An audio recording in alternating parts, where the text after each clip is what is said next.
لله رب العالمين الصلاة والسلام على أشرف الأنبياء والمرسلين سيدنا ونبينا وشفيع قلوبنا وطبيب نفوسنا مولانا بالقاسم محمد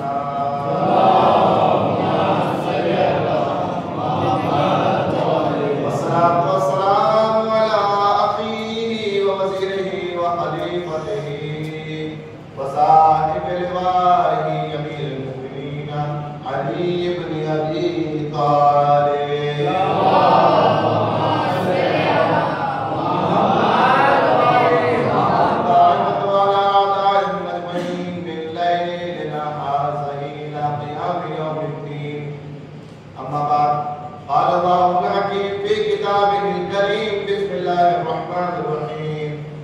سبحان الذي يسرى بعبده ليلا من المسجد الحرام إلى المسجد الأقصى الذي باركنا حوله لنريه من آياته صلوات اللهم صل على محمد وآل محمد. سب سے پہلے آپ تمام مومنین کی خدمت میں اس مبارک رات کی کہ جو رات رسول خدا سے منسوب ہے مبارکباد پیش کرتے ہیں اور اپنے وقت امام زمانہ کی خدمت میں مبارکباد پیش کرتے ہیں. آج کی رات کی دو مناسبتیں ہیں. ایک تو شب عید بعثت ہے، یعنی کل کا جو دن ہے یہ وہ مناسبت ہے کہ جو دن کی مناسبت الگ ہے، رات کی مناسبت الگ ہے. آج کی جو رات ہے یہ شب معراج ہے اور یہ رات وہ ہے کہ جب رسول خدا عرش اعظم پر اللہ سے ملاقات کے لیے گئے. اور کل کا جو دن ہے 27 رجب کا، وہ دن عید بعثت کا دن، یعنی رسول خدا نے رسالت کا آغاز کیا. رسالت کا پہلا دن، پہلی مرتبہ جبرائیل وحی لے کر نازل ہوئے. تو لہذا آج کی رات کی مناسبت الگ ہے، کل کے دن کی مناسبت الگ ہے. قرآن مجید کی جس آیت کی میں نے آپ کی خدمت میں تلاوت کی، سورہ بنی اسرائیل کی پہلی آیت، جس میں معراج کا واضح تذکرہ ہے. اور خداوند تعالیٰ ارشاد فرماتا ہے سبحان الذی اسری بعبدہ، پاک و پاکیزہ ہے وہ ذات، اسرا جو لے گئی اپنے بندے کو، اے عبدہی لیلا رات میں. تو یہ ایک سفر کی بات ہو رہی ہے. اللہ کی ذات بابرکت ہے، اللہ کی ذات سبحان ہے کہ جو اپنے بندے کو ایک سفر کرتے ہیں. اگر آپ چاہیں تو اس طولانی سفر کو 10 منٹ کے عرصے میں آپ کی خدمت میں بیان کریں کہ اگر آپ سب تیار ہوں تو ہم رسول کے ساتھ اس سفر پر چلتے ہیں. یا رسول اللہ کہاں جا رہے ہیں؟ آپ آج کی رات کس تیاری میں ہیں؟ سب سے پہلے تو یہ بات بیان کر دی جائے کہ اگر یہ بات کہ اللہ سے ملاقات کے لیے گئے تو ہمارے عقیدے میں اس بات کا مطلب یہ ہرگز نہیں ہے کہ اللہ آسمان پہ رہتا تھا اور اللہ زمین پر نہیں تھا، لہذا رسول کو ضرورت پڑی کہ آسمان پر جانا پڑا اس سے ملاقات کرنے کے لیے. بلکہ ہم اس بات کو مانتے ہیں کہ پروردگار ہر جگہ موجود ہے، کوئی جگہ اللہ سے خالی نہیں ہے. جب کوئی جگہ اللہ سے خالی نہیں ہے تو آسمان پر کیوں بلایا، عرش پر کیوں بلایا؟ دو وجہ ہے، دو سبب ہیں.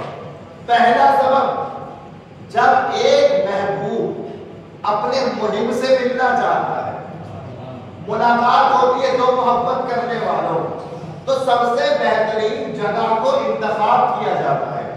جگہ کون سی ہو؟ دو دوست ملنا چاہتے ہیں، دو محبت کرنے والے ملنا چاہتے ہیں.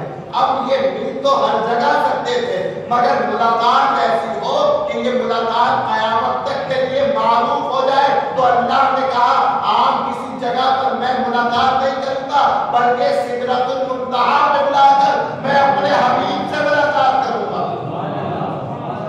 یہ عام ملاقات نہیں ہے، ورنہ ہم میں اور رسول میں فرق کیا ہے؟ اللہ سے ملاقات ہم مسجد میں آ کے کرتے ہیں، اگر مسجد میں آ کے ہم بھی کرتے ہیں تو رسول بھی کرتے تھے، نماز پڑھ کر ہم بھی اللہ سے ملاقات کرتے ہیں، رسول بھی کرتے تھے۔ ملاقات کہاں ہوتی ہے؟ گھر پر۔ اللہ کا گھر کہاں ہے؟ خانہ کعبہ۔ تو خانہ کعبہ پر بھی ملاقات ہو سکتی تھی، لیکن یہاں بھی کوئی فرق نہیں رہتا، کیونکہ کعبے میں جا کر ملاقات ہم بھی کر سکتے ہیں اللہ سے، رسول بھی کر سکتے تھے۔ تو کوئی تو ایسی ملاقات ہونی چاہیے تھی کہ جو عام انسانوں کی ملاقات سے الگ ہو۔ لہذا اس لیے جگہ اللہ نے منتخب کی، اے حبیب آ جاؤ آ جاؤ۔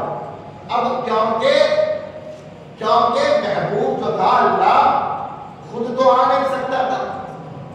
کیوں؟ اللہ کیوں نہیں آ سکتا تھا؟ کیونکہ اللہ کے لیے لفظ نہیں استعمال کیا جا سکتا کہ اللہ چلا گیا، اللہ آ گیا، وہ ہر جگہ موجود ہے۔ تو کہا کہ کیونکہ میرے لیے یہ لفظ استعمال نہیں ہو سکتا، لیکن میرے محمد کے لیے ہو سکتا ہے، تو کہا میں نہیں جاؤں گا، اے حبیب تو چلا میری بارگاہ میں۔ اس لیے یہ نہیں کہا سبحان الذی اسری، یہ نہیں کہا کہ پاک و پاکیزہ وزار محمد چلے گئے۔ اگر یہ ہوتا کہ محمد چلے گئے تو بات اتنی باکمال نہ ہوتی۔ اللہ نے کہا نہیں، میں نے بلا لیا۔ چلا جانا اور ہوتا ہے، بلانا اور ہوتا ہے۔ تو یہ پہلی وجہ تھی عرش پر ملاقات کی، تاکہ یہ ملاقات اور ملاقاتوں سے الگ نظر آئے۔ دوسری وجہ یہ تھی جو اللہ نے کہا کہ ہم نے کچھ آیتیں دکھانے کے لیے بلایا، اپنی کچھ آیتیں جو عرش پر رکھی تھی، جو عرش اعظم پر تھی، سدرۃ المنتہا پر تھی۔ ایک دو چیزوں کی طرف اشارہ کروں گا کہ کیا کیا دکھایا، وگرنہ معراج کے مختصر سے سفر میں اتنی روایتیں ہیں کہ آپ سن کے محظوظ ہوتے رہیں گے، لیکن داخل وقت میں اس کی گنجائش نہیں ہے۔ کچھ چیزیں پیش کروں گا کہ کیا کیا اللہ نے اس سفر پر دکھایا۔ یہ پہلی بات۔ تو اگر عرش پر ملنے کے لیے گئے تو اس کا مطلب یہ نہیں ہے کہ اللہ زمین پر رہے گا۔ تو میں نے آپ کو بتایا کہ معراج کیوں ہوئی، تاکہ ایسی ملاقات ہو کہ جو عام ملاقاتوں سے الگ ہے۔ دوسری وجہ، معراج سائنٹیفک لحاظ سے پاسبل ہے یا نہیں؟ معراج سائنس کے اعتبار سے پاسبل ہے یا نہیں، یہ ایک سوال ہے۔ اس پر جو اعتراض کیا گیا لوگوں کی طرف سے کہ معراج پاسبل ہی نہیں ہے، لیکن جب اعتراض کیا گیا کہ جب سائنس نے ترقی نہیں کی تھی، لیکن آج کے زمانے میں سائنس ترقی کر چکا ہے، اور اتنی ترقی کر چکا ہے کہ سائنس کی ترقی کی روشنی میں معراج کو ثابت کیا جا سکتا ہے۔ پتہ نہیں آپ لوگ شاید جانتے ہو، یوٹیوب پر ایک بہت مشہور شخصیت ہے جس کا نام ہے دھرو راٹھی۔ کہیں نہ کہیں آپ نے اس کی ویڈیو سنی ہوگی۔ تو میں اس کی ایک ویڈیو دیکھ رہا تھا جس میں اس نے کہا تھا کہ اگر انسان ایسا راکٹ بنائے کہ جو روشنی کی رفتار سے چلے، روشنی کی رفتار بہت زیادہ ہے، روشنی کی رفتار سے چلے، اور وہ ہماری اس دنیا کی فضا سے اوپر نکل جائے، ہزاروں کلومیٹر اوپر نکل جائے، تو جو وقت ہوگا وہ اس راکٹ کے لیے بدل جائے گا۔ وہ راکٹ اگر اسی فضا میں 10 سال تک رہے، ویڈیو دیکھیے گا جا کے، اگر وہ راکٹ اس فضا میں جو نور کی رفتار سے چلتا ہے، روشنی کی رفتار سے 10 سال تک رہے، اور 10 سال کے بعد واپس زمین پر آئے، تو زمین پر اس کو 9000 سال بعد کی دنیا ملے گی۔ یہ سائنس ہے، یعنی وہ جو نور کی رفتار سے راکٹ چلتا ہے اس میں انسان بیٹھے اور زمین کے حدود سے، جس کو کہتے ہیں گریوٹی زمین کی گریوٹی سے باہر چلا جائے اور 10 سال تک خلا میں رہے اپنی اس اسپیڈ کے ساتھ، تو جب 10 سال بعد واپس آئے گا تو 9000 سال دنیا کے اور بیت چکے ہوں گے۔ اب سائنس نے اتنا ثابت کر دیا کہ اتنی رفتار سے کوئی جائے اور واپس آئے تو اس کے 10 سال ہوں گے، دنیا کے 9000 سال ہو جائیں گے۔ اب یہی سائنس تو 1400 سال پہلے رسول کی معراج میں ثابت کی تھی کہ رسول عرش اعظم تک جا کر واپس آ گئے تھے، مگر زنجیر ہلتی رہی، وضو کا پانی بہتا رہا، بستر کی گرمی باقی رہی۔ یہ وہ سائنس تھی کہ جو رسول کی معراج میں پوشیدہ، تو معراج سائنٹیفک تھیوری کے اعتبار سے بھی پاسبل ہے۔ یہ رسول کا سب سے بڑا معجزہ ہے۔ اور جو دو چیزیں ہیں، آج کی رات اور کل کے دن، مسلمانوں کے بہت بڑے فرقے میں، وہابیت میں، ان دونوں چیزوں کا بائیکاٹ کیا۔ نہ بعثت کے دن کو مانا، نہ معراج کی رات کو مانا۔ لیکن کیوں نہیں مانا؟ کیوں نہیں مانا؟ بعثت کیا ہے؟ میں نے آپ کی خدمت میں بیان کیا تھا۔ بعثت کا مطلب دین کی ابتدا۔ کیا ہے بعثت کا مطلب؟ دین کی ابتدا۔ اب کیوں نہیں مانا وہابیوں نے بعثت کو؟ عزیزو، اگر ابتدا کو مان لیتے، اگر ابتدا کو مانتے تو انتہا کو ماننا پڑتا، اور انتہا ہے خدیر۔ یہاں تبلیغ کی گئی بعثت کچھ نہیں ہے۔ آپ اے ہی مت پڑھیے کہ زید تک پڑھنا پڑ جائے، یا تو بعثت کا انکار کر دیا جائے، دوسری طرف معراج کا انکار کر دیا جائے۔ ابھی میں اس کو دیکھ رہا تھا بدبخت کو، وہ بہت ویڈیوز میں وہ لوگوں کو بھڑکاتا ہے، رائے حق سے منحرف کرنے کی کوشش کرتا ہے۔ کہہ رہا تھا معراج کا ذکر تو ہے قرآن میں، مگر ہمیں کچھ نہیں پتا معراج کیسی تھی، اس میں کیا ہوا تھا، رسول کیسے گئے تھے، بس اتنا ماننا ہے کہ معراج ہوئی، وہاں کیا ہوا تھا کچھ نہیں پتا ہمیں۔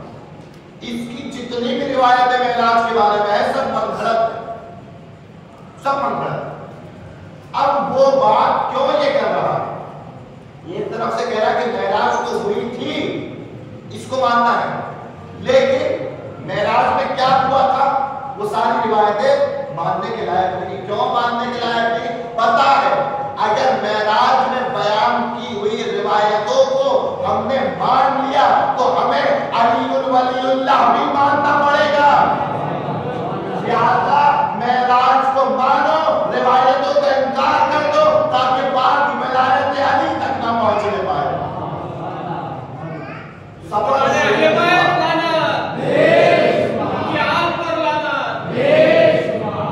سفر شروع ہوا، اور اس مسافر کو دو چیزوں کی ضرورت ہے، ایک تو اسے سواری چاہیے، ایک اسے اپنا ہم سفر چاہیے۔ اللہ نے کہا میں نے دونوں کا انتظام کر دیا، سواری کے طور پہ براق کو اتار دیا اور ہم سفر کے طور پہ جبریل کو ساتھ میں کر دیا۔ اے جبریل میرے حبیب کو لے کے میری بارگاہ میں آ جا۔ اب جبریل آئے، یا رسول اللہ چلیے، ایک سفر میں چل رہا ہے، رسول خدا چلے۔ اب جب رسول خدا جبریل کے ساتھ نکلے ہیں تو پہلا اسٹاپ، پہلی منزل، پہلا اسٹاپ آیا مکے کا، پہلا اسٹاپ مکہ۔ مکے سے رسول چلے تھے تو پہلا اسٹاپ آیا مدینے کا، مسجد النبوی۔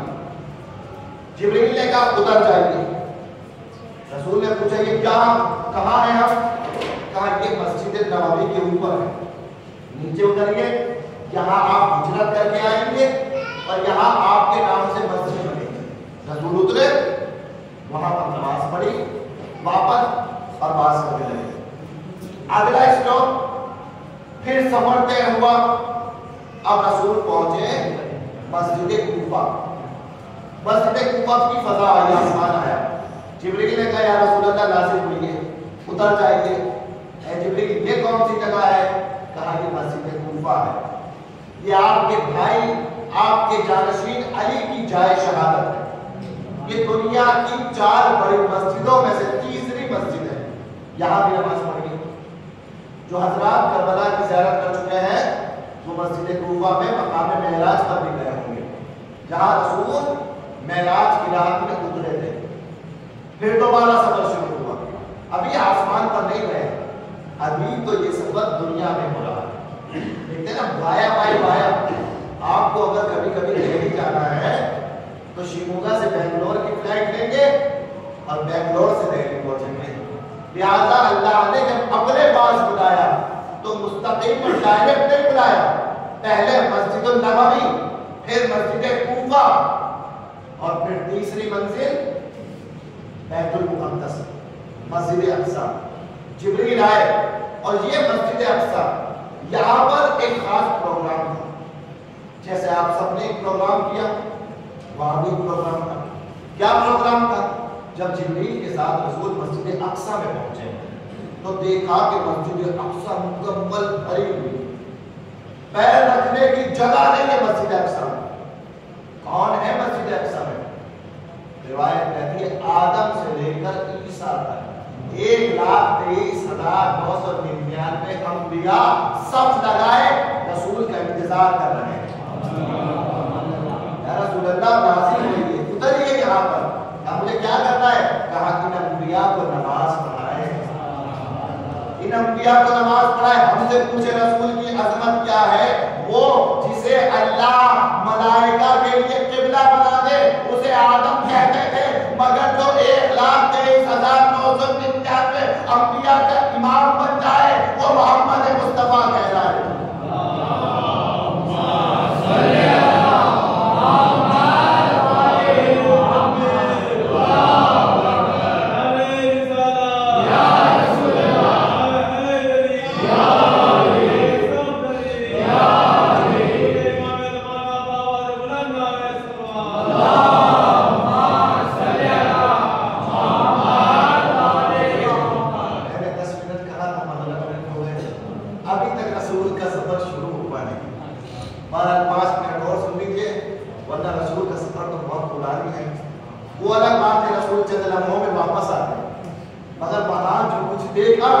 اسے بتانے کے لیے پوری رات چاہیے۔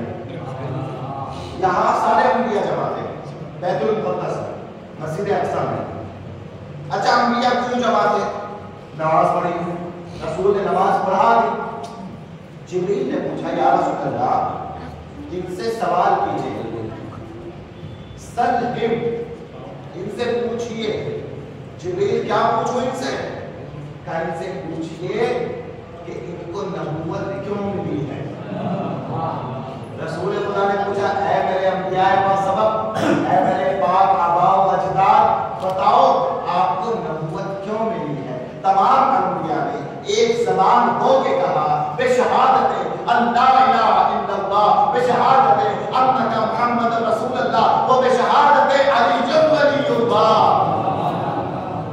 ہمیں نبوت ملی ہے اللہ کی وحدانیت کو قبول کرنے پر، ہمیں نبوت ملی ہے آپ کی رسالت کو قبول کرنے پر، ہمیں نبوت ملی ہے علی کی ولایت کو قبول کرنے پر۔ اسی لیے معراج کو چھپایا گیا کہ اس میں لمحہ لمحہ ہر مرحلے پر ذکر علی اور ذکر فاطمہ موجود ہے، اس لیے معراج کو چھپایا گیا۔ اب یہاں یہ جو آخری میٹنگ ہوئی رسول کی زمین پر، یہ اس لیے تھا کہ سارے پیغمبر رسول کو خدا حافظ کر سکے۔ بھائی جب کوئی مسافر سفر پہ جاتا ہے تو اس کے گھر والے اسے اس کی آخری منزل تک چھوڑنے جاتے ہیں۔ اب یہاں مکے سے مدینے، مدینے سے کوفے، کوفے سے فلسطین، رسول آ گئے۔ فلسطین آخری منزل ہے زمین کی، اب یہاں سے رسول کو عرش کی طرف کرنا ہے۔ تو خدا حافظی کے لیے اللہ نے رسول کے پورے خاندانے کو بلا دیا، تمام انبیاء آ گئے اور ہر کوئی کہہ رہا ہے یا رسول اللہ خدا حافظ، مبارک ہو معراج پر سفر جانا، مبارک ہو معراج۔ اور ہر انبیاء میں ہر نبی کہہ رہا ہے یا رسول اللہ معراج میں ہمیں بھی یاد رکھیے گا، ہمارے لیے بھی دعا کیجیے گا، ہمارے لیے بھی دعا کیجیے گا۔ ان سب سے ملاقات کر کے اب رسول چلے جبریل کے ساتھ، اور جب جبریل کے ساتھ چلے کاش کسی روز یہ گفتگو ہو تو بتایا جائے پہلے آسمان پر کیا ہوا، دوسرے پر کیا ہوا، تیسرے پر کیا ہوا، چوتھے پر کیا ہوا، پانچویں پر کیا ہوا، چھٹے پر کیا ہوا، ساتویں پر کیا ہوا، ساتویں آسمان کے بعد عرش اعظم پہ پہنچے، عرش اعظم کے بعد غیب کے حجابوں تک پہنچے، غیب کے حجابوں کے بعد جبریل نے ساتھ چھوڑ دیا، جبریل نے جب ساتھ چھوڑا تو سدرۃ المنتہا پہ پہنچے۔ لیکن ہر مرحلے پہ رسول نے بہت کچھ دیکھا۔ پہلے آسمان پر جب گئے تو پہلے آسمان پر رسول خدا نے جہنم کو دیکھا، اور جہنم کو دیکھا تو مختلف روایت ہے، کوئی زبان کے بل لٹک رہا تھا، کوئی بالوں سے لٹکا ہوا تھا، کوئی جو ہے اور اپنے بالوں کو نوچ رہا تھا، کوئی اپنی کھال کو نوچ رہا تھا۔ الگ الگ عذاب دیکھے، سب کے بارے میں پوچھا کہ بال سے کون عورتیں لٹکی ہوئی ہیں، کہ یہ بے پردہ رہا کرتی تھی۔ زبان کے بل کون لٹکا ہوا ہے، کہا یہ لوگوں کی خدمتیں چغلیاں کیا کرتے تھے۔ کہا یہ بتائیے کہ اپنے بالوں کو کون نوچ رہا ہے، کہا یہ وہ علماء ہے کہ جو اپنے علم پر عمل نہیں کرتے تھے۔ ایک ایک چیز کی ڈیفینیشن جبریل دیتے ہیں۔ آخر میں جہنم کے باہر ایک فرشتہ بیٹھا تھا اور اس فرشتے کا نام تھا مالک۔ جبریل نے کہا یا رسول اللہ اس سے بھی ملاقات کیجیے، آج ایک ایک فرشتے سے رسول ملاقات کریں گے۔ کہ یہ کون ہے؟ کہا یہ مالک ہے۔ اب جب اس کے چہرے کو دیکھا، حیبتناک چہرہ، غصے والا، یا رسول اللہ کہ کبھی مسکرایا نہیں ہے زندگی میں، جب سے خلق ہوا ہے اس کا چہرہ غصے والا ہے۔ کہا کیوں؟ کہا کہ اس لیے اللہ نے اسے جہنم کا دربار بنا دیا، یہ جہنم کا رکھوالا ہے، بیچارہ ہر وقت غصے میں رہتا ہے۔ ظاہر سی بات ہے جو جہنم کے دروازے پہ کھڑا ہو وہ مسکرا کر تو جہنم والوں کو بلائے گا نہیں، بسم اللہ تشریف لائے، وہ غصے سے ہی بلائے گا۔ تو یہ کبھی مسکرایا نہیں، یہ کبھی مسکرایا نہیں، مگر رسول خدا کو وہ ہے کہ جو اس کو بھی مسکرانے کے مجبور کر دے جو کبھی مسکرایا نہ ہو۔ یا رسول اللہ آج آپ اس سے گفتگو کیجیے۔ پہلی بار مالک سے کسی نے گفتگو کی، رسول خدا نے مالک سے گفتگو کی، مالک بھی خوش ہو گیا، آج مجھ سے حبیب خدا نے ملاقات کی، خوش ہو گیا، مگر رسول رنجیدہ ہے۔ کیوں؟ رسول نے اپنی امت کے عذاب کو دیکھا، اور عذاب دیکھ کر رسول کا دل جو ہے رنجیدہ ہو جاتا ہے۔ مالک سمجھ گیا اس نے مجھے خوش کیا، میری ذمہ داری ہے میں رسول کو خوش کر دوں۔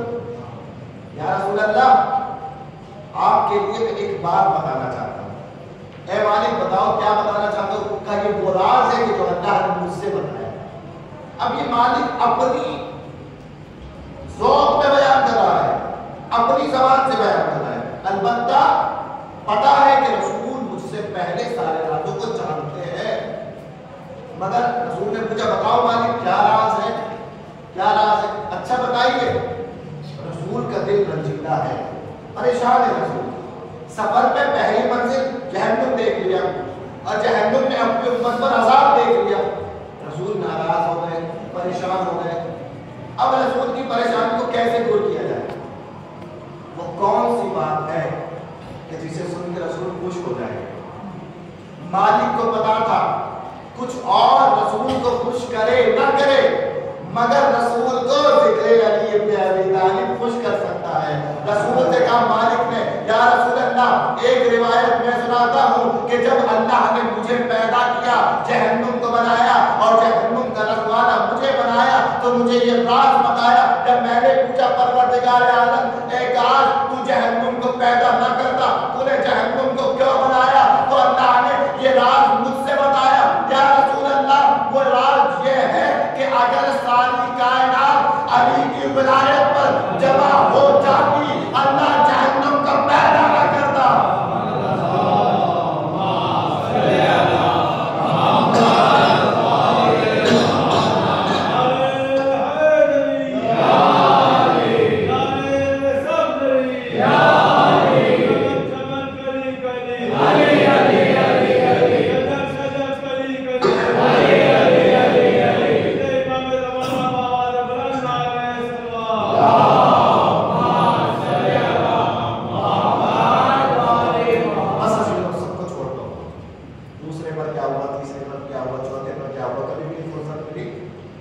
مل آ کے بیٹھیے گا تو بتائیں گے یہ سفر کتنا طولانی تھا اور ہر آسمان میں کیا کیا دیکھا. بہرحال 7ویں پہ پہنچے اور 7ویں کے بعد رسول خدا کا ساتھ جبریل نے چھوڑ دیا. یا رسول اللہ میں اس سے آگے نہیں جا سکتا, یہاں سے آگے آپ اکیلے چلیں. وہاں سے رسول غیب کے حجابوں کو پار کرتے ہوئے آگے بڑھے. جبریل جو ہم سفر تھے انہوں نے ساتھ چھوڑ دیا. اب وہ سدرۃ المنتہا پہ پہنچے رسول. وہ عرش کی منزل, اس سے اوپر کوئی منزل نہیں, وہ آخری منزل ہے. اور وہاں سے 2 کمانوں کے فاصلے پر تھے. اب وہاں آخری پردہ دیکھا اور اس آخری پردے پر رسول ٹھہر گئے. اور رسول سوچ رہے تھے کہ اب میں کہاں جاؤں, اب میں کس طرف جاؤں. یہاں تو ایک پردہ آ گیا, اس سے آگے جانے کا کوئی راستہ نہیں ہے. وہیں پس پردہ سے آواز آئی, یا حبیبی انا اللہ, اے میرے حبیب میں اللہ ہوں.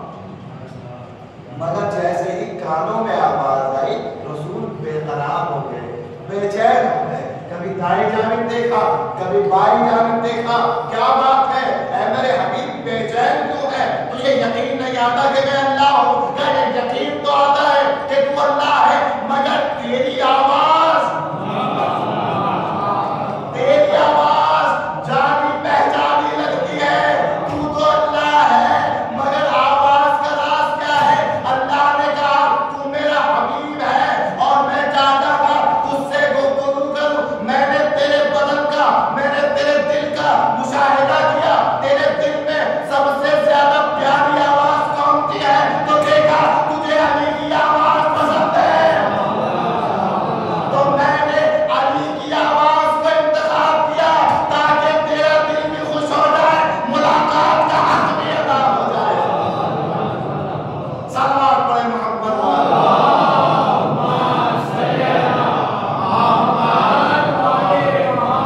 بس عزیزو, مقصد معراج, مقصد معراج ملاقات کا حق ادا ہو گیا. بہت سی راز کی باتیں ہوئی. مقصد معراج اے میرے حبیب واپس جانا اور واپس جا کر بتا دینا کائنات کو کہ میں نے معراج کے سفر پر یہ مقدر لکھ دیا ہے کہ تمہارے بعد تمہارا خلیفہ, تمہارا جانشین, تمہارا بھائی علی ابن ابی طالب ہوگا.